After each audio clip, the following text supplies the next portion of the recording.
Bonsoir à tous, merci de nous rejoindre, je suis ravie de vous retrouver, merci de nous suivre comme chaque jeudi soir. Nous sommes ensemble pour une heure de débat et de débat en direct. Nous vous proposons, comme chaque jeudi soir, un thème qui concerne l'économie nationale et l'économie qui vous concerne aussi. Ce soir, nous ouvrons la page d'une industrie qui a pendant longtemps échoué et qui a été vouée à l'échec et à l'oubli aussi. Il s'agit de l'industrie du textile et du cuir. Il n'y en a quasiment pas, diront certains. Eh bien, ce n'est pas tout à fait vrai puisque plusieurs usines existent, des milliers de travailleurs travaillent bel et bien au quotidien. Beaucoup d'argent, de l'argent public a été injecté et des partenariats ont été réalisés et sont encore en projet pour réaliser des complexes de production de textiles, mais également de cuir. Pour quels résultats in fine et pour quelle stratégie de développement du textile et du cuir, nous allons tenter de comprendre tout cela en une heure d'émission avec nos invités qui ont accepté de notre invitation de ce soir. Bonsoir Amar Tarjout. Bonsoir. Et merci d'être avec nous. Vous êtes le secrétaire général de la fédération UGTA Textile et Cuir. Oui. Merci d'être avec nous. À vos côtés, Ahmed Ben Ayed, bonsoir. Vous êtes le président directeur général du groupe Habillement et Confection C&H. Merci d'être là. Monsieur Mourad Fodel, bonsoir. Bonsoir. Vous êtes ingénieur et consultant dans le domaine du textile et du cuir, mais vous êtes également actuellement administrateur du groupe Textile et Cuir. Et vous avez occupé entre autres le poste de PDG de la CNTC, le Centre national du textile et du cuir, entre 1998 et 2016. Exact. Et à vos côtés, monsieur Hamadeh Rachid, bonsoir. Bonsoir. Vous êtes le directeur général du groupe Lever Industrie. Et pour ceux qui ne connaissent pas, vous faites dans le cuir et la maroquinerie. Absolument. Merci d'être avec nous. Nous évoquons donc ce soir le secteur du textile et du cuir. On en parle souvent dans les journaux télévisés puisque la politique nationale, celle de l'industrie notamment, insiste énormément pour ce qu'elle appelle le renouveau de ce secteur. Beaucoup d'efforts sont consentis et parmi ces efforts-là, le développement d'un complexe, un méga complexe de textile et d'habillement. Cela se passe à Relisen et c'est un partenariat d'envergure entre le groupe Jitex et une entreprise internationale de renom, Taipa, une entreprise turque. Je vous propose de voir les détails de ce projet et on revient tout de suite après pour plus de détails dessus dans ce reportage signé, ou plutôt lu, par Nassim Toalbi. La relance de l'industrie textile en Algérie se fera-t-elle à partir de Relisen ? Le lancement du chantier de réalisation d'un gigantesque complexe textile en partenariat avec la société turque Astey dans cette wilaya de l'ouest du pays confirme la volonté du gouvernement de relancer ce secteur qui s'est effondré il y a plus de 2 décennies. Ce nouveau complexe, qui verra le jour dans moins de 2 ans, produira environ 60 millions de mètres carrés de tissu et 30 millions de jeans par an. Il créera près de 25 000 emplois directs et indirects. C'est un projet structurant très important. Il est pour nous, il va marquer pour nous le retour de l'Algérie dans le textile. On a disparu totalement. Vous savez, dans la manufacture, plus de 90% de nos besoins sont couverts par l'importation. Grâce à ce projet, nous allons réduire cela, nous allons nous autosuffire et puis le partenaire ici présent va exporter une grande partie de sa production sur ces marchés. C'est quelqu'un qui est très présent sur les marchés internationaux, sous beaucoup de marques. Personnellement, j'ai eu le plaisir et l'honneur et le privilège de visiter ces usines en Turquie. Il produit pour les plus grandes marques que vous connaissez. Ce complexe industriel est le fruit d'un partenariat suivant la règle 49-51 entre le groupe industriel de textile et d'habits côté algérien et le groupe turc Taipa spécialisé en textile. La société turque Astey se charge de la réalisation en 2 phases, la première s'étalant jusqu'à 2018 et comportant la concrétisation de 8 unités industrielles de tissage et de détail, d'un centre d'affaires, d'une école de formation au métier de tissage et d'un pôle résidentiel pour personnel. Une fois productif, ce complexe réduira la facture des importations textiles, habillements et chaussures qui avoisinent les 4 milliards de dollars. L'industrie textile et des peaux et cuir s'est effondrée au début des années 90 suite à l'application d'un plan d'ajustement structurel du FMI et l'ouverture du marché aux importations des pays asiatiques. Seules quelques unités de production seront alors sauvées de la fermeture par le ministère de la Défense nationale qui les récupérera pour la confection des tenues des différents corps constitués, tandis que rares seront les autres unités privées et publiques qui ont résisté à la grande crise des années 90. En lançant cet ambitieux projet industriel textile, le gouvernement vise un double objectif, réduire sensiblement la facture des importations et diversifier les exportations hors hydrocarbures. Les images donc du chantier notamment qu'on vient de voir dans ce reportage sont des images qui ont été prises à Relisane. Donc il s'agit du complexe Taïwan, un complexe qui, selon le ministre de l'Industrie et des Mines, devrait rentrer avec du retard bien sûr, rentrer en production en juin 2017 si tout va bien. C'est un complexe qui, rappelons-le, pèse 58 milliards de dinars. Est-ce que ce complexe qui est donc d'envergure, Ahmed Ben Ayed qui est, je rappelle, représentant du groupe Jitex qui est donc partenaire de Taipa, du groupe turc. En quoi ce complexe va-t-il répondre aux besoins exprimés par le marché qui sont nombreux, en parlant du textile, bien entendu. Oui. Merci de me donner cette occasion pour expliquer et donner le maximum d'informations concernant ce projet extrêmement important pour nous. À vrai dire, ce projet va réaliser, disons, juste un créneau. C'est pas toute la gamme des textiles qui est demandée par le marché. Nous avons d'autres complexes de Texalc qui réalisent d'autres productions. Mais disons que ce projet, ou cette réalisation, ce grand pôle industriel va réaliser un créneau qui va du sportswear au jean, le pantalon jean, donc de la production du tissu à la confection. Nous avons donc... quand vous dites sportswear, c'est-à-dire survêtements donc tout ce qui est sportswear, tout ce qui est bonnetterie, articles de bonnetterie, articles pour jeunes, le pantalon en denim, en jean, le pantalon en denim, toute cette gamme de produits que nous importons aujourd'hui, qu'on voit sur le marché algérien. Donc nous avons en premier lieu la production de 30 millions de mètres linéaire de denim. De denim, ça veut dire de tissu de jean. Sur les 30 millions, nous avons 15 millions qui sont destinés à l'exportation, en tissu.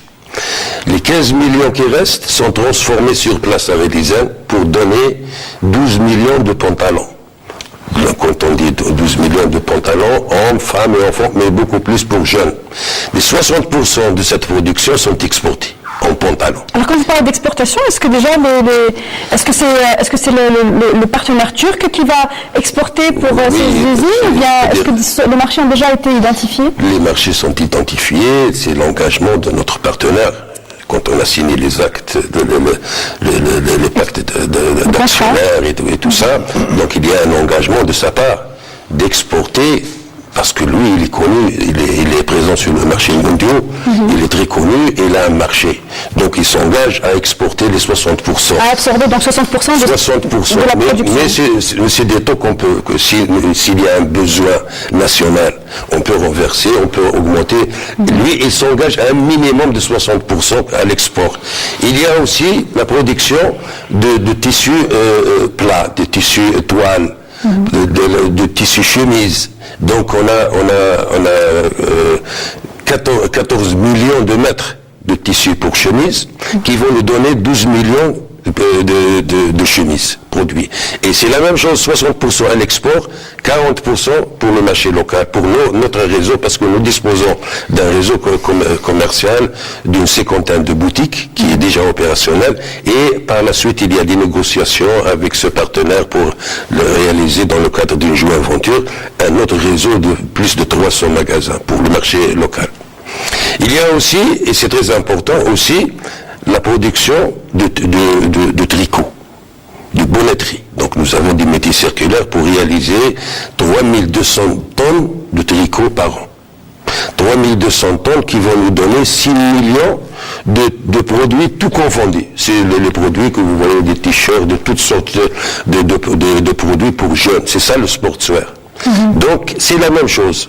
60% pour l'export, 40% pour le marché local. Est-ce que le complexe va produire une matière première qu'il va peut-être vendre à d'autres entreprises, ou bien est-ce que c'est un produit qui va être intégré, fini, à l'intérieur du complexe? Non, il y a des possibilités. C'est-à-dire maintenant, nous, on a besoin, par exemple, de filets.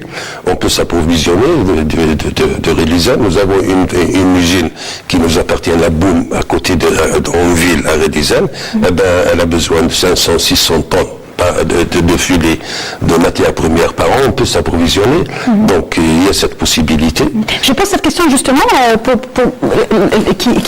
parce que finalement on se pose également la question de savoir si ce complexe va permettre aux usines, aux entreprises qui existent par ailleurs, qui existent depuis longtemps, et donc leur permettre de souffler et de trouver un marché.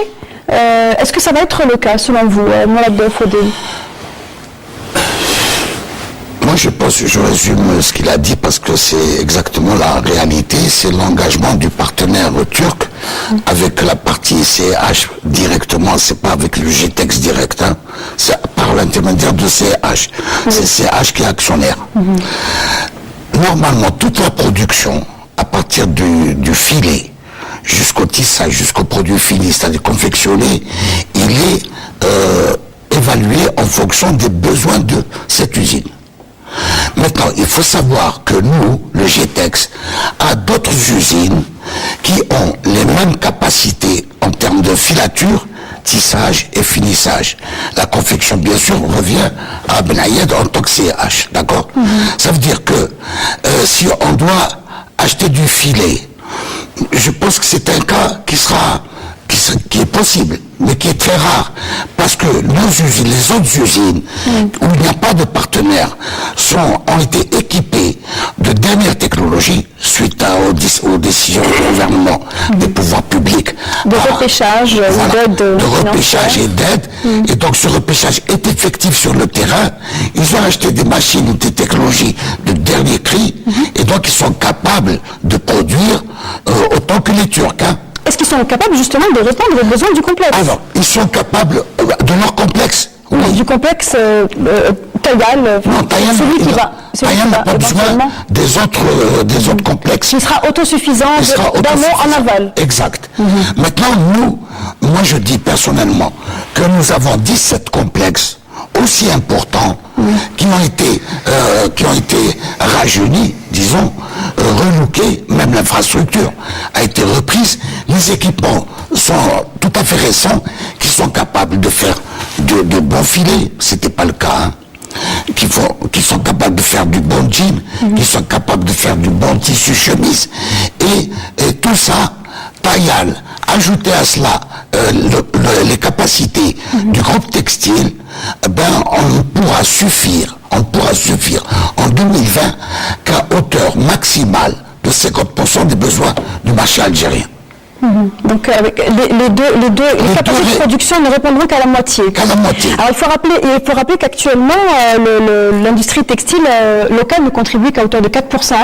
C'est bien ça, en ajoutant à peu près à la demande nationale, que l'essentiel des marchés, si l'on devait simplement résumer pour partir d'un constat, hein, rapidement, on ne va pas rester dans les constats, que les marchés actuellement, l'essentiel des marchés publics, les marchés sont publics, c'est eux qui sont pourvoyeurs de marché, c'est essentiellement, on l'a dit, hein, c'est les corps constitués qui aujourd'hui permettent aux nombreuses usines dont M. Fodel parlait de rester en vie et de pouvoir payer leurs salariés. C'est bien ça? Oui, et le constat, il faut le faire, il faut à chaque fois le refaire, parce que malheureusement, les 4%, ça ne résume pas, ce n'est pas une réponse à la demande de l'usager. Les 4%, c'est les 3/4, c'est carrément les marchés publics. Dans les 4%.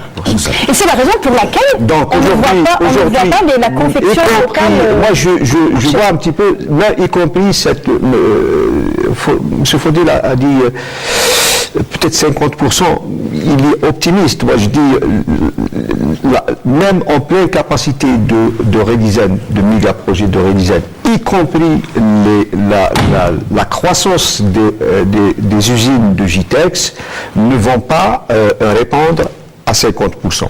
Pour quelle raison? Moi, je l'ai dit, un maximum. Pourquoi? Parce que si je remonte le temps dans les années 80, il y avait une entreprise qui était importante en termes de capacité de production, en termes d'effectifs, et il y avait autour de 4000 et un peu plus de 4000 qui étaient connus, formels, inventoriés de petites et moyennes entreprises privées. Aujourd'hui, il n'en existe pas. Et là, nous étions autour de 65 à 70% du marché national. Ça, dans les années 80, il a fallu aussi dépêcher une entreprise du commerce qui était la Syncotec pour importer le complément pour qu'on puisse, un appoint, pour qu'on puisse répondre à 60 ou 70% du marché. À l'époque, la population n'était pas ce qu'elle est Elle n'était pas ce qu'elle est aujourd'hui. Donc, de mon point de vue, c'est bien.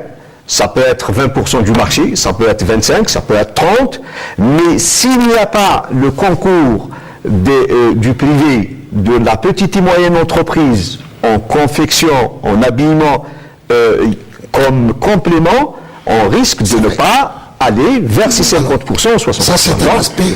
Donc l'objectif étant de mobiliser les capacités de JITEX, l'objectif étant aussi de développer le partenariat avec le Turc, mais l'objectif principal, c'est celui de ramener aussi les investisseurs privés à investir et aller pour qu'on puisse avoir une place de 50, de 60%. Et à ce moment-là, oui, on pourra être à l'aise. Et il n'est pas dit, parce que 60, c'est beaucoup, c'est important. C'est ça. Parce que quand on est à 60% de la demande du marché, on peut aller taper à la porte des autres marchés. C'est-à-dire que quand on est capable de rivaliser l'importateur en face et on a une place, ça veut dire qu'on peut avoir aussi une place en Afrique, en Europe, ou en Asie. Donc,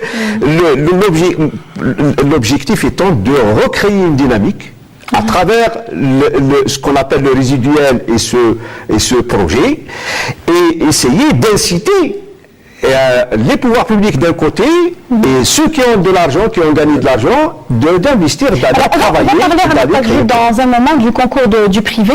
C'est pas facile, et je pense que vous avez votre point de vue. Je rappelle que vous êtes leveur industrie, donc vous êtes dans le cuir, et alors vous, les opérateurs privés dans le cuir, il y en a quasiment... Il y en a. Oui, il y en a très peu. On ne connaît pas. Vous ne les connaissez pas, voilà. Donc c'est la règle un peu élémentaire, c'est l'informel, donc on ne sait pas exactement combien il y en a, donc le domaine est actif, et que revenir un petit constat tel qu'il a été fait, pour vous dire que le groupe cuir en général, les années 80, c'était 25 installations industrielles. Oui. Aujourd'hui, on est à 10. C'est la perte de 5000 employés depuis 2000 à aujourd'hui. C'est-à-dire que quand on dit ce nombre, c'est tout ce qui tourne autour aussi qui est perdu. C'est toute la sous-traitance, le réseau de sous-traitance qui existait et n'existe plus. Le savoir-faire aussi. Oui, mais ça aussi, c'est du travail qui est donné pour tout le monde. Hein. C'est qu'aujourd'hui, si vous avez besoin d'un accessoire, vous n'allez pas le trouver sur le marché. Il faut le chercher ailleurs. Et ça pose problème un peu pour revitaliser un peu tout le secteur qui est... Alors, il faut rappeler que 5 000 entreprises, vous le disiez... 5 000 emplois ont été perdus entre 2000 et aujourd'hui. Et que pratiquement 17 complexes sont fermés aujourd'hui. C'est-à-dire qu'entre la manufacture de chaussures surtout, qu'aujourd'hui on se retrouve avec trois sites industriels de fabrication de chaussures, une maroquinerie. Alors, pour la demande en chaussures aujourd'hui, on évalue à peu près à 100 millions de paires. Alors, vous voyez, 100 millions de paires, c'est quoi? C'est immense. C'est pratiquement 60 milliards de chiffre d'affaires qui ont tout ça. Alors, comment faire ça? Comment voulez-vous réaliser tout ça avec 3 filiales qui sont... on se demande comment elles ont survécu, en fait. Hein. C'est presque un instinct de survie qu'elles se retrouvent encore aujourd'hui, et qu'heureusement que les pouvoirs publics ont revu un peu cette politique, parce qu'il a été dit dans le documentaire, les années 90, c'était la catastrophe pour tout le secteur. C'est la perte de tous les complexes, de toutes les usines, le personnel, les compétences, et on va revenir tout à l'heure pour ce point. Et d'ailleurs, nous n'avons pas d'opérateurs privés aujourd'hui, ce n'était pas un choix, il faut le rappeler aux téléspectateurs, mais il faut également rendre honneur aux opérateurs privés, qui sont dans l'habillement que dans le cuir. Eux non plus, nombreux ont dû fermer et mettre la clé sous le paillasson. Et eux, à juste titre, puisqu'ils ne sont pas repêchés par l'État. Voilà, Trodé. Moi, je suis un peu d'avis de Parjout, parce que j'avais omis de signaler que les PME étaient bien développées, parce que je considère, et j'ai toujours dit, que le secteur, la locomotive dans le secteur de la manufacture était le public. Depuis les années 70, la politique algérienne a fait en sorte qu'il y ait un tissu industriel, textile et cuir d'ailleurs, important de manière à alimenter les PME, PMI et maintenant les TPE, parce qu'il y a beaucoup de jeunes, grâce à l'ANSEJ, etc., qui ont créé les petits ateliers, et qu'il faudrait que le textile et le cuir les alimentent en matière première, parce que pour ces TPE, PME, la matière première, c'est le tissu fini, c'est le cuir aussi. Pour l'artisanat, c'est aussi le cuir, c'est aussi le tissu. Dans le temps, on produisait pour l'artisanat du gros fil pour faire le tapis. Maintenant, on n'en fait plus. Justement, alors, il n'y a donc pas de contexte attractif permettant aux micro-entreprises de se dire, bon ben, moi, si j'ai un prêt, Knack, Engem ou Ansèche, je me mets dans ce créneau-là. Qu'est-ce qui pourrait les intéresser aujourd'hui à... Écoutez, depuis les années 85 à 2013, 2015, il y avait un véritable creux dans cette industrie. Hein. Quand il dit résiduel, moi je suis pas d'accord avec résiduel, hein, parce qu'il y a un tissu important. Il a vieilli. Il a vieilli en personnel. Une partie a disparu. D'accord. C'est clair. Le qualificatif résiduel, c'est par rapport à... Même dans le textile, une partie a disparu. Mais moi je suis pas d'accord. Maintenant, au moment où le gouvernement a compris, il a affiché clairement, c'est la première fois où le gouvernement a affiché clairement ses objectifs. Je veux me substituer aux importations, je veux de l'emploi et de l'emploi me situer et satisfaire au moins une niche à définir, parce que nous n'avons pas défini les niches du marché. Donc le gouvernement est clair. Pour cela, je vous ai facilité l'accès au crédit, je vous fais des facilitations extraordinaires, je vous donne de l'argent pour former votre personnel. Donc, il n'est plus permis, à mon avis, hein, de se lamenter comme on l'a fait jusqu'à maintenant. Parce que jusqu'à maintenant, on avait des raisons de se lamenter, même si le gouvernement avait injecté de l'argent dans ces entreprises. Pour les mêmes raisons que vous venez de citer, c'est-à-dire maintenir l'emploi, exact, garder et permettre, enfin donner en tout cas un espoir à un secteur. Force est de croire que les aides de l'État se sont succédées. Ils n'ont pas abouti à aujourd'hui. J'espère que cette dernière aide, qui est concrète, avec une politique bien affichée, va porter ses fruits. Alors justement, on va éclairer les personnes qui nous suivent à propos de cette aide, car il n'y a pas que ce méga projet ou de complexe. Il y a également des aides qui ont été consenties au profit de plusieurs entreprises dans tous les deux secteurs confondus, textile et cuir, c'est bien ça. Concrètement, c'est de l'argent qui a été prêté ou en tout cas du crédit qui a été échelonné. Il y a deux volets. Hein. Il y a un volet assainissement. C'est quoi? C'est d'apurer un peu la situation des entreprises, des anciennes dettes, c'est désapurer. Ça, c'est le volet assainissement. Le groupe cuir, ça a à peu près 1,5 milliard. C'est effacé, hein, assainir. Oui, c'est ça. C'est effacé. Et puis, on a injecté de l'argent sous forme de prêts à des taux bonifiés, 3,5%, avec des périodes de différé. De grâce. Oui, de grâce, sur le moyen terme, disons moyen et long terme, pour ces crédits-là. Ça a été injecté, ça fait pour le groupe cuir, c'est dans les 4,5 milliards de dinars, 4,5 milliards de dinars. Donc 4,5 milliards de dinars, ça consiste à quoi? Il y a trois volets en fait. Il y a le volet moderniser un peu les équipements, c'est revoir un peu les équipements, c'est renouveler ces équipements, donner un peu des capacités nouvelles pour améliorer un peu le produit, la qualité des entreprises qui sont actives dans le domaine, soit la tannerie, dans la manufacture de chaussures. Il y a le volet réhabiliter un peu le site parce que ça a vieilli, ça s'est détérioré, c'est devenu pas d'ici, c'est un peu complètement laissé à l'abandon pour de nombreux sites. Et puis il y a un volet formation. Donc on a financé un peu aussi la formation. Qui est très important. Voilà, donc voilà, c'est les trois volets sur lesquels le financement de l'État a intervenu par des crédits à moyen et long terme sur des taux, comme je dis, des bonificatoires. Oui. Et encore une fois, ce financement a permis de protéger de l'emploi. De créer de l'emploi. Cette activité est arrivée à un moment, je pense que vous êtes d'accord, à un moment où l'emploi était mis en difficulté. Beaucoup d'entreprises, notamment celles du cuir, avaient des marchés où on ne se faisait pas payer parce que c'est l'État qui offrait les marchés et il fallait attendre d'être payé et vous ne pouviez pas vous spéter non plus. Et les travailleurs étaient difficulté, il y avait une difficulté. Oui, il y avait énormément de difficultés entre 2004, 2005, 2006. Le cumul des salaires était, d'arriérés de salaire était entre 5 mois et 20 mois. Hein. Donc, je me souviens, j'ai trouvé des entreprises à 20 mois de salaire impayé. Donc, il y avait une période dont les travailleurs ont traversé une période très difficile, très difficile, dramatique. Et je pense que c'est le déclic a commencé. Parce que, pourquoi? Parce que les pouvoirs publics ont repris un petit peu leurs esprits, pas uniquement pour relancer l'industrie, mais aussi, il faut savoir que les entités industrielles dont on est en train d'en débattre aujourd'hui se trouvent dans des wilayat qui sont très pauvres économiquement parlant. Vous devez voir une usine à Tissimsilt, c'est la seule. Vous pouvez voir à Batna, dans une daïra, une seule usine, et qui fait travailler plus de femmes que d'hommes. Ça veut dire que c'est ce qui est paradoxal. C'est l'équilibre régional. Donc il y avait un équilibre. Aujourd'hui, que si on y touche un petit peu à ces entreprises, à ces complexes industriels, on les ferme, vous aurez la faillite de pas mal de wilayas. Tlemcen, elle s'appuie uniquement sur l'économie, son économie s'appuie uniquement sur la manufacture à Tlemcen. À Batna, c'est la même chose. À Bijaya, c'est la même chose. Donc, beaucoup de wilayas. Donc, nous, on a essayé, en tant que syndicaliste à l'époque, de sensibiliser sur ce côté-là, de dire attention, parce que c'est quoi au juste la fermeture d'une usine dans une wilaya désertifiée économiquement parlant? C'est l'exode, parce qu'on ne peut pas interdire aux gens de venir s'installer là où il y a du travail. Donc, à ce moment-là, il fallait prendre une décision.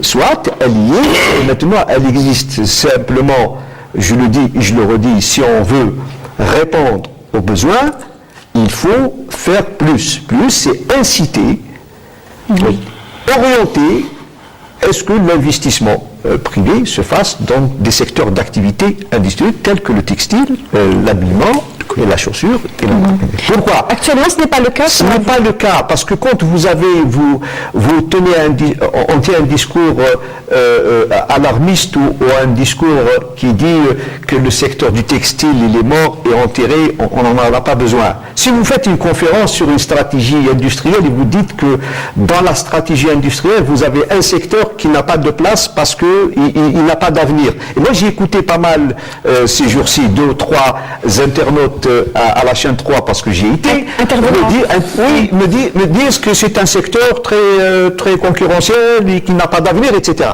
Ici, vous le dites, si vous le formulez, la formulation elle est faite par le politique, le banquier ne suit pas. Vous faites votre business plan. Mais en tant que privé, même les promoteurs ne vont pas être courageux et on ne vous le donne pas. Moi, j'ai vu des banquiers refuser. Non, mais vous êtes d'accord à Matakjout de financer un plan d'investissement dans le textile. Non, mais vous êtes d'accord pour dire qu'aujourd'hui, le marché, voilà, on ne va pas encore le dire, mais le marché, il est complètement inondé par le produit d'importation, par des pays où la main-d'œuvre n'est pas chère du tout. Moi, j'ai vu un jeune qui est déstructuré actuellement. Moi, j'ai vu un jeune parce qu'il n'est pas réglementé de façon convenable pour permettre à chacun d'intervenir dans la transparence totale.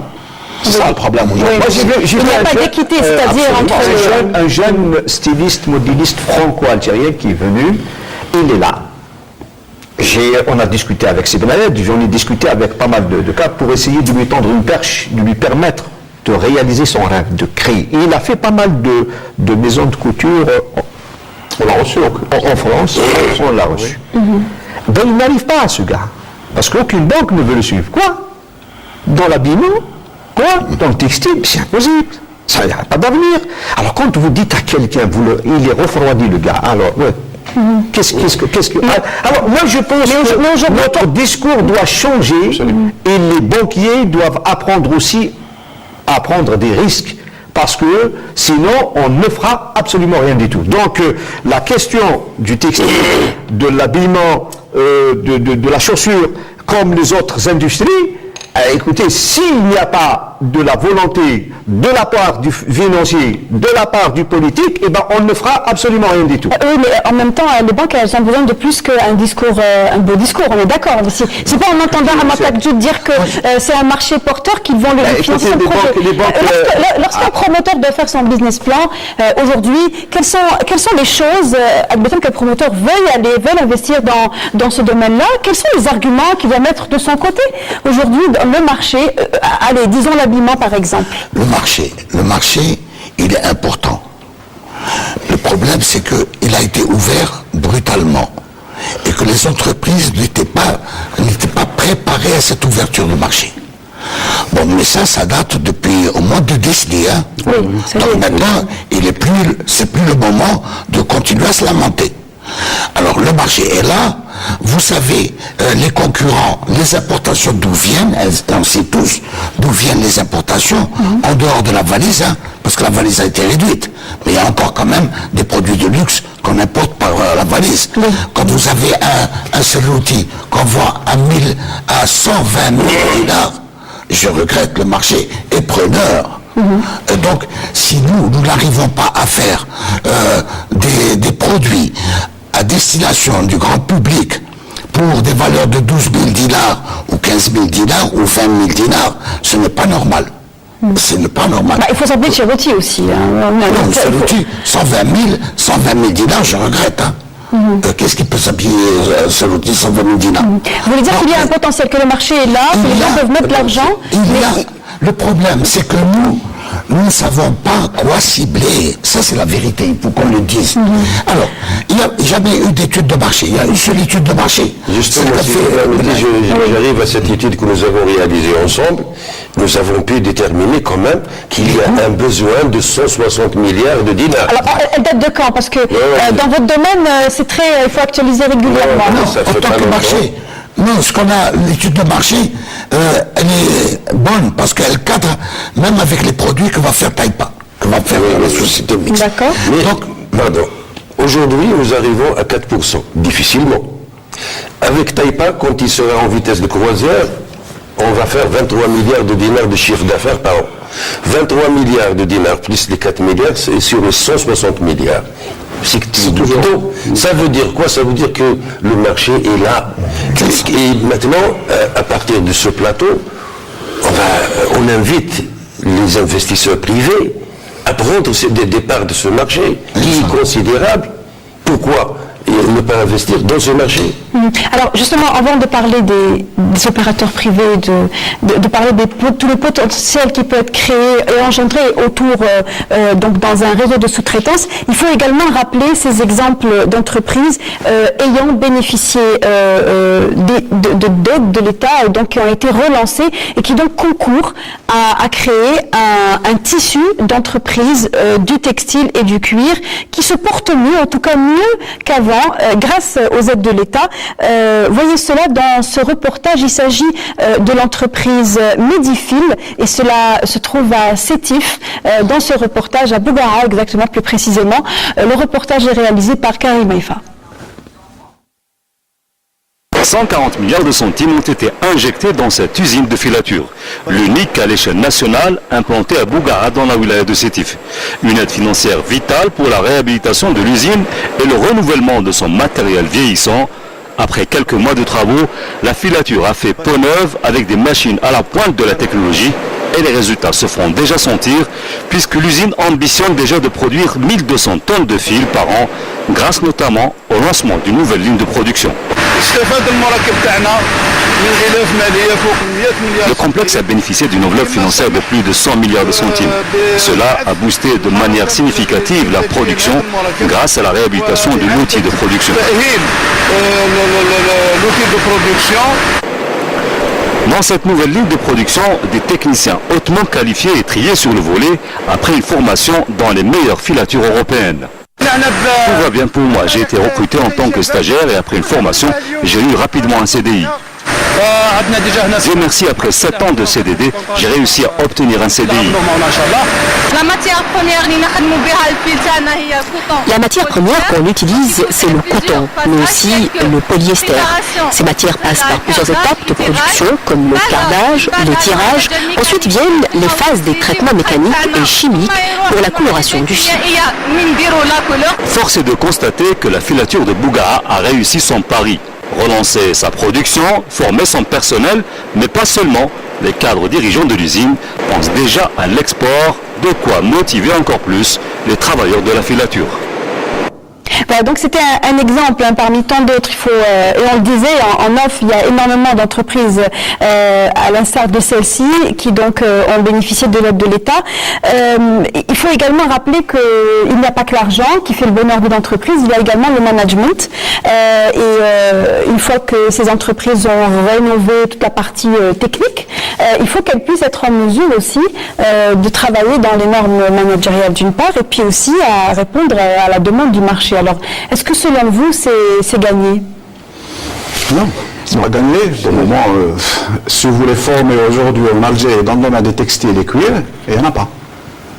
Il n'y a rien, il n'y a pas d'établissement pour former. Donc aujourd'hui, si vous cherchez des cadres... Et encore une fois, il y en a eu, je pense. Il y en a eu, il y avait des Maintenant, il n'y a rien. Il a fermé pour le début des années 90 et depuis... Non, avant, il a fermé. C'est carrément fin des années 80, début des années 90, il a fermé les nids, ils n'en font plus. C'est ceux qui forment des ingénieurs et des TS dans le domaine textile, cuir, bois et autres, qu'aujourd'hui, ils n'existent plus. On a fait des tentatives par GTEX de relancer cette formation avec l'Université de Boumerdès. On a pris des contacts, on a discuté, on a défini un peu nos besoins, immédiats et long terme, mais on s'est rendu compte aussi qu'eux, ils avaient le même problème, c'est de la ressource humaine. Parce que les métiers, les formateurs dans ce domaine n'existent plus. Les instituts qui s'occupent de ça n'existent plus. Et que même ce qui existe, il est caduque, parce que la technologie a évolué, les manières ont évolué, tout ça. Donc il fallait trouver une solution à cette situation. C'est vrai qu'on est toujours en discussion. J'espère qu'on va aboutir à ça. Franchement, ça dénote d'une incapacité à faire des choses dans ce pays. Après l'indépendance, en 65, on a construit des usines. Après 65, il n'y avait pas de gens formés. On les a envoyés au Caire, en Irak, dans les pays d'Europe de l'Est, en Belgique, en France, à Asie, on les a formés. Et c'est le travail, il a été fait, et c'est à ce moment-là que nos entreprises ont produit plus de 250 millions de mètres linéaires dans les années 80 et 22 millions de paires de chaussures. Ils ont exporté. Ils ont exporté. Donc moi je trouve, franchement, comme dit, il n'y a pas, ça c'est un manque de volonté. Et c'est une, ça me choque de voir que nos aînés, ceux qui n'ont pas fait les grandes écoles, ils n'ont pas fait les grandes universités, ils ont réussi là où beaucoup d'universitaires, beaucoup d'experts n'arrivent pas aujourd'hui à frayer un chemin pour essayer de relancer une économie. Ça, c'est grave. Moi, elle se trouve à quel niveau? Elle se trouve au niveau des décideurs qui donnent de l'argent, sans s'assurer que vous avez touché du doigt tout à l'heure, vous dites ce n'est pas uniquement de l'argent qu'il faut pour relancer l'industrie, il faut du management.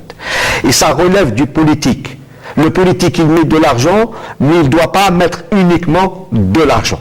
Le choix des hommes, ce n'est pas une honte. L'Allemagne aujourd'hui rappelle ses seniors pour reprendre de l'industrie. Pourquoi? Parce que il y a aussi un problème de qualification aussi en Allemagne aujourd'hui. On utilise les seniors, ça veut dire ceux qui sont en retraite, on les rappelle pour leur demander de reprendre l'activité, d'accompagner sur le tas les travailleurs, les former sur le tas, etc. Il y a quelque chose qui ne tourne pas. On a tendance à se noyer, à ne pas chercher le chemin qu'il faut pour mettre... J'aime tellement mon pays et j'aime tellement cette activité que je me trouve... attendez, non, juste une chose. Il y a un potentiel qui est aujourd'hui, en dehors de toute l'activité industrielle, c'est des retraités, qu'il faut peut-être reprendre et injecter. Mais moi, je voudrais simplement, je vais vous donner la parole, je voudrais simplement savoir qu'a fait le syndicat lorsque les nombreuses entreprises, et je cite celle de Lever notamment, qui nous sommes déplacés dans cette usine-là, et de nombreux retraités, personnes sont parties à la retraite. Elles pouvaient rester, ces personnes-là, afin de transférer leur savoir-faire. Elles pouvaient être gardées également. La loi de la retraite a été appliquée de manière aveugle, on va dire.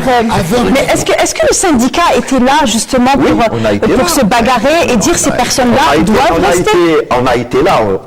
Ce n'est pas la bagarre qui manquait. Il manquait une chose, c'est la révolution. On n'a pas fait de révolution. Non, mais la bagarre a lié tout le temps. Ça veut dire qu'on n'a pas. On cherche à chaque fois des explications et de dire attention, vous commettez des erreurs. Parce que quand vous mettez la qualification de l'usine en retraite, c'est vous mettez votre usine en retraite. C'est ça. Donc on a tout le temps essayé d'alerter et de demander à ce qu'on fasse un discernement entre la qualification qu'il faut maintenir et ceux qu'il faut libérer, qui ne peuvent ne pas être retenus, à les libérer. Et malheureusement, on n'a pas été écouté. Qu'est-ce que vous voulez? Parce qu'il y a une administration très, très rigide. Quand vous avez... impératifs aussi, financiers, j'imagine? Oui. Oui, parce qu'il faut, en les gardant, il faut les payer aussi. Oui, mais quand madame, quand on a un objectif, quand on met 2 milliards de dollars pour assainir, pour faire de investir, pour faire de la formation, on doit penser aussi à la... Bien évidemment. Je suis d'accord avec ce qu'il a développé comme problématique, elle existe.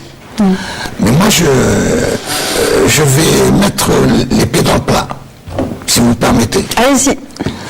C'est que les managers n'ont pas su gérer cette instruction de retraités et retraitables, parce que les pouvoirs publics n'ont jamais exigé à ce qu'on mette tout le monde dehors. Jamais.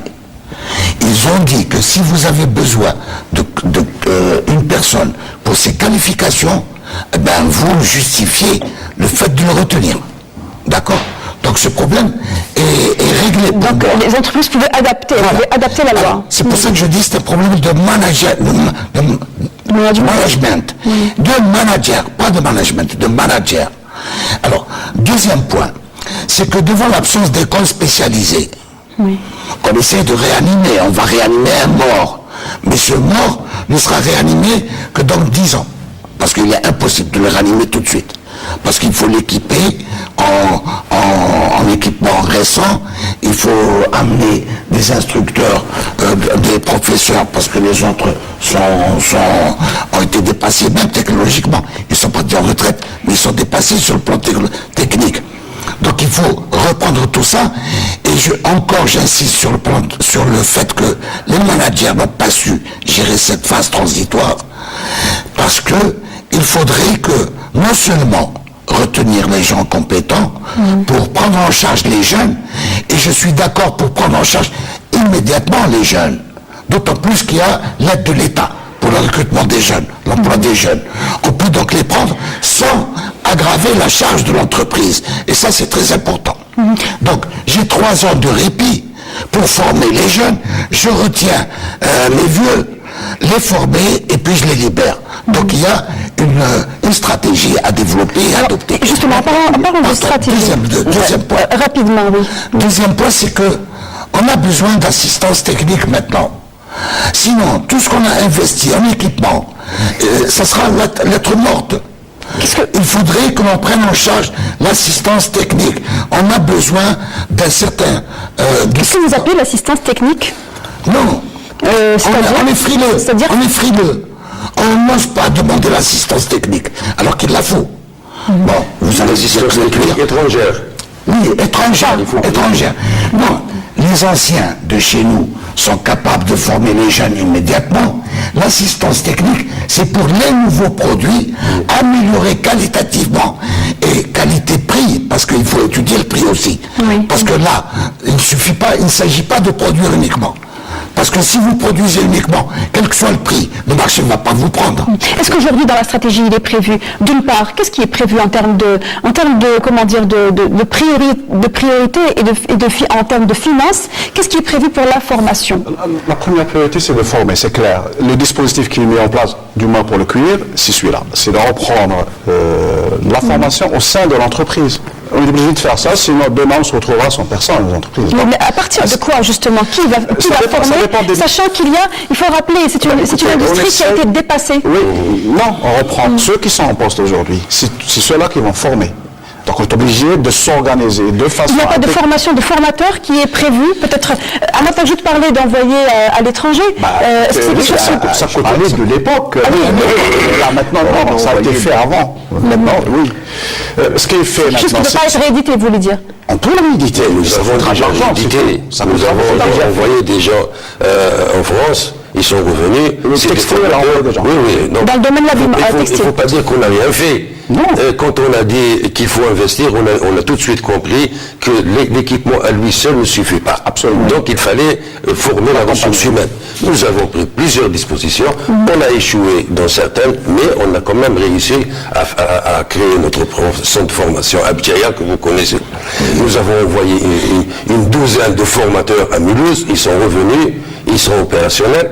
Nous avons, et si je reviens à Tayal, nous avons une grande école d'ingénieurs qui est en train de se créer. Nous avons un centre d'application pour 500 personnes par cycle. Et ça, c'est dédié. Ça c'est dans le cadre du complexe. Mais nous avons discuté déjà avec notre partenaire parce que nous sommes quand même actionnaires et ça va servir pour tout le potentiel en Algérie. Mais moi, je pense qu'il y a... C'est-à-dire que ça va profiter aux autres entreprises de confection. Et là, si vous permettez, j'ouvre juste une parenthèse pour ce projet. Ce projet, il va servir de locomotive pour tirer tout le secteur textile en Algérie. Ça, c'est quand même, c'est un potentiel de production, mais aussi et surtout de formation. Nous avons une grande école. Et nous avons un grand centre de formation qui est à 70%. On a recruté la semaine passée une centaine de personnes. Et maintenant, je crois qu'il est pratiquement terminé. Il va être opérationnel. Vous parlez de celui de Reizan. Oui. Donc, nous, on peut en profiter. C'est vrai, ça n'a pas été facile, comme l'a dit M. Hamadesh. On a fait plusieurs démarches avec l'université de Mohamed Zougra Boumoudès. On s'est réunis avec eux. Ils ont fait beaucoup d'efforts. Ça ne donne pas pour... Mais on va reprendre. Ça va trop long. Ça va venir parce qu'on a formé. Et donc, ça n'a pas donné au niveau de l'université. Vous avez dû avoir recours à l'expertise étrangère. C'est ça? Il ne faut pas avoir honte de le dire non plus. Non. Les formations se font à l'étranger. Il ne faut pas avoir peur, il faut une expertise étrangère. Absolument. Et il faut former, il faut reprendre un institut, comme on l'avait, l'Institut textile ou l'Institut des industries légères, on l'appelle comme on veut, mais sans ça, on va se tourner autour du pot. Et il faut appeler les choses par leur nom. Aujourd'hui, sans la formation de la ressource humaine, comme si c'était un coup d'épée dans l'eau, comme si on n'a rien fait.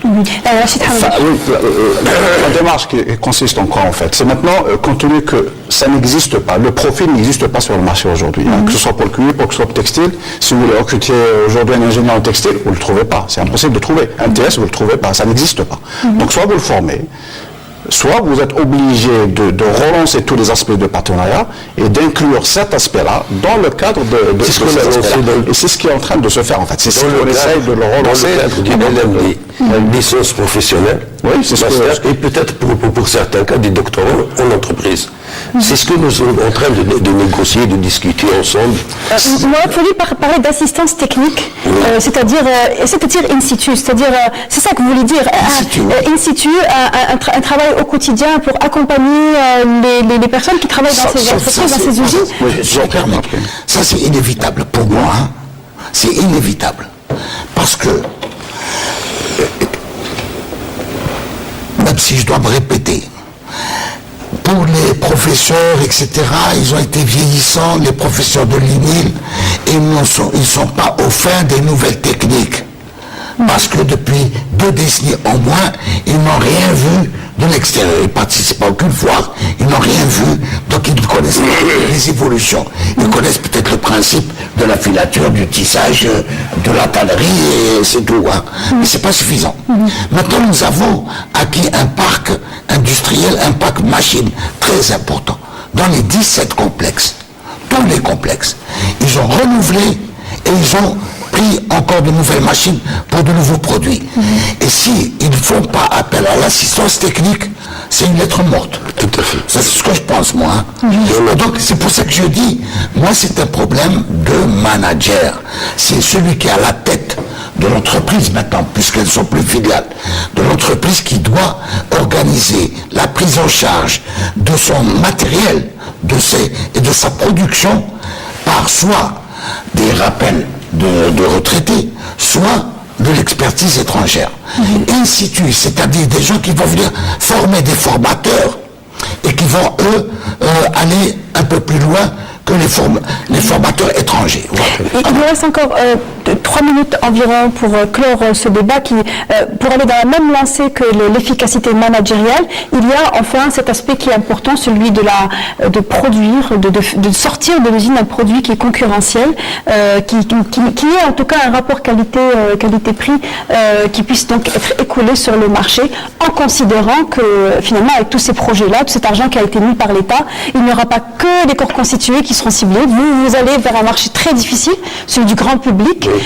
Aujourd'hui, est-ce qu'on peut relever ce challenge, Ahmed? On peut le relever pour qu'on donne plus de liberté aux chefs d'entreprise. Parce que moi, je n'y crois pas aussi, parce que moi, j'y crois à une seule chose, c'est que l'objectif résultat. On nomme un chef d'entreprise sur un objectif et on l'évalue sur le résultat. Ça n'a jamais fait. Ça n'a jamais été fait. Ce qui devrait être fait dans tous les secteurs, d'ailleurs. Dans tous les secteurs, on ne le fait pas. Et on ne peut pas aujourd'hui accabler ou demander, parce qu'il faut remettre de l'ordre dans la gestion économique. On met quelqu'un avec un objectif et on l'évalue sur le résultat. Maintenant, le reste, on ne va pas lui demander comment il doit garder la qualification ou comment ramener une assistance technique. Parce qu'il est tenu par un objectif, il est tenu par un résultat. Donc, il faut libérer les chefs d'entreprise. Il faut les rémunérer sur la base de ce qu'on a envie qu'ils fassent dans l'entreprise. Parce que c'est pas évident quand on est une entreprise comme on ne peut pas faire d'économie avec des règles administratives du matin au soir. On ne peut pas le faire. On peut pas. Et moi je dis, si on ne change pas de comportement et d'attitude vis-à-vis de l'entreprise, moi je dirais que c'est une peine perdue. Donc on a mis de l'argent inutilement. Donc il faut remettre le logiciel économique, financier, au cœur de l'entreprise. Ça veut dire qu'il faut laisser le manager travailler, l'évaluer, et s'il doit rester, il reste, et s'il doit partir, il part. Mais le reste, je ne crois pas à... S'il y a une chose qu'il faut dire, c'est que l'Algérien, il aime bien s'habiller. Il aime bien s'habiller, made in, c'est des produits importés de l'autre côté. Nous, si on veut fabriquer ce genre de produits, qu'on va mettre sur le marché, et je ne peux pas dire qu'il nous est impossible. On a réalisé des produits de qualité qu'on vend aujourd'hui. Mais pour généraliser, on trouve beaucoup de difficultés. Pourquoi? Parce qu'il nous faut une matière qui répond aux tendances, aux thèmes d'actualité, aux couleurs, des produits de mode, des tissus de mode. Et il faut qu'on ait à notre disposition aussi des stylistes, des modélistes de qualité qui connaissent aussi les tendances. Qu'est-ce qui se passe de l'autre côté? Et le savoir-faire, c'est ça. Mais nous, malheureusement, nous n'avons pas cette possibilité aujourd'hui. Il faut le dire. Aujourd'hui, mais je dois préciser aussi une chose, c'est que moi, je gère une entreprise. En fin de compte, j'ai 3000 travailleurs. C'est une petite entreprise de rien du tout. Je ne peux pas prétendre habiller 40 millions d'Algériens. C'est pas possible. Moi, j'ai une entreprise. Je m'excuse. Mais vous avez au moins, comme disait Ahmed Al-Jout, la nécessaire obligation d'honorer vos engagements vis-à-vis, ne serait-ce que les exemples, parce que lui, il les honore. Oui, bon, vous, en même temps. Non, pour ça, ne vous inquiétez pas, on arrive à honorer nos engagements et à Pour le grand réaliser. public? Oui, Non, oui. le public, pas encore. Non, nous avons des objectifs. Le grand public pour nous, c'est de rentrer avec 10%, puis 15%, puis 20%, etc. au fur et à mesure. Mais moi, parce que le grand public, mais moi j'ai un marché. Le marché du vêtement professionnel et institutionnel, c'est un marché très délicat aussi. Il faut pas croire qu'on fait du n'importe quoi. Nous, on nous donne des marchés. Moi, j'insiste sur ça. Mais le marché est assuré, vous en Non, pas du tout. Non, pas du tout. Non, pas du tout, madame. Ils peuvent être retirés du jour au lendemain si vous n'êtes pas... De qualité, oui. Bien sûr, hein. bien sûr, on soumissionne comme tout le monde. Oui. Et si on a des marchés, c'est parce qu'on est les meilleurs. Il faut également rappeler que c'est grâce à cet exercice de marché de corps constitué que CH a réussi à s'améliorer et élever aussi le niveau ça je de le la dis, qualité. je le également. confirme. Il faut le rappeler. Et c'est bien, pour nous c'est bien. Très bien. Mais il faut avoir sa part des marchés. Ça, je suis tout à fait d'accord avec vous. Un dernier mot pour vous, avant de clore le débat. Vous semblez être inquiète un peu sur le prix, la qualité des produits. Elles existent, la Mais qualité. en fait, tout le monde est inquiet. Mais le Hein. problème qui se pose, c'est quoi? C'est que Regardez, si vous voulez madame. vendre grand public, il vous faut un réseau de distribution, il vous faut ce qui n'existe pas aujourd'hui. Comment voulez-vous vendre à un grand public? Je ne sais pas, je ne vais pas afficher chez moi, je vais afficher chez moi. Je peux faire un magasin, mais le cuir pour le cuir, il y avait un réseau de distribution de 200 magasins. Donc ça permettait de distribuer et de faire la promotion de tous les produits. C'est-à-dire qu'il y avait aussi un réseau... Tout un appareil marketing. Absolument. Mais de mauvais magasins. Mauvais ou bon, ils Mauvais existent. magasins. On parle des districts, je parle maintenant. Non, je parle de tout. Hein. Oui. Mais c'est un réseau qui n'existe plus. Alors, on parle Si, du passé. quand même. Nous avons une entreprise de distribution. Non, je parle du réseau Districh qui Districh n'existe ça plus. n'existe Alors, plus, on voilà. a 600 personnes pour ce... La société Jacket Club a repris On a une repris un partie peu du le... réseau Il est en distribution. construction un peu. Le réseau de distribution, il est en construction. C'est ça. Un dernier mot. Alors moi, je vais vous dire tout simplement, je reste optimiste, moi, personnellement. J'espère pouvoir imposer un peu des idées pour aller vers le grand public, au niveau du groupe GTEX, puisque je suis administrateur. Mais j'ai toujours dit que les corps constitués pour lesquels lui fait du bon travail, et c'est grâce à ces corps constitués, grâce à CH qui répond positivement à ces corps constitués, qu'il essaie de tirer vers lui les complexes textiles actuels. Parce qu'il essaie de s'alimenter en tissu à partir des productions locales. C'est difficile pour lui, il n'a pas tout ce qu'il faut. Il faudrait arriver à ce que inverser les choses pour que lui soit donneur d'ordre et qu'on lui réponde par les complexes textiles positivement, c'est-à-dire qualité-prix convenable, pour lui permettre de faire le grand public. Mais ce qui lui reste, c'est monter des structures de stylisme-modélisme, y compris lui, y compris c'est valable, stylisme-modélisme pour lui aussi. Absolument. Et alors Vous quand on aimez parle de quoi, ça, stylisme-modélisme, ce n'est pas uniquement la confection, c'est aussi le tissu de base, c'est aussi la peau, la peau. Donc, la matière première. Ça, c'est important. Alors, je reste optimiste, mais il faut beaucoup d'efforts. Merci. On va rester sur cette note d'optimisme et rappeler également que, en tout cas pour vous, Ramal Takjout, et vous, Monsieur Mourad de Fodil, serez présents au Salon international, la première édition du Salon international du textile et du cuir qui se tiendra à Oran, au centre des conventions d'Oran. Donc on vous donnera rendez-vous certainement et la télévision algérienne couvrira certainement cet événement. Voici donc pour cette thématique qui donc certainement, sur laquelle on reviendra certainement bientôt. Merci de nous avoir suivis jusqu'au bout. On se retrouve la semaine prochaine pour une nouvelle émission. Pour ceux qui voudraient revoir la rediffusion, c'est sur Canal Algérie, c'est samedi entre 11h et midi. Et puis ne zappez pas, puisque juste après la semaine éco, ne ratez pas la diffusion en exclusivité du film de Sid Ali Mazif, Le Patio. C'est sur style thématique avec Amir Nebesh. Très bonne soirée à tous.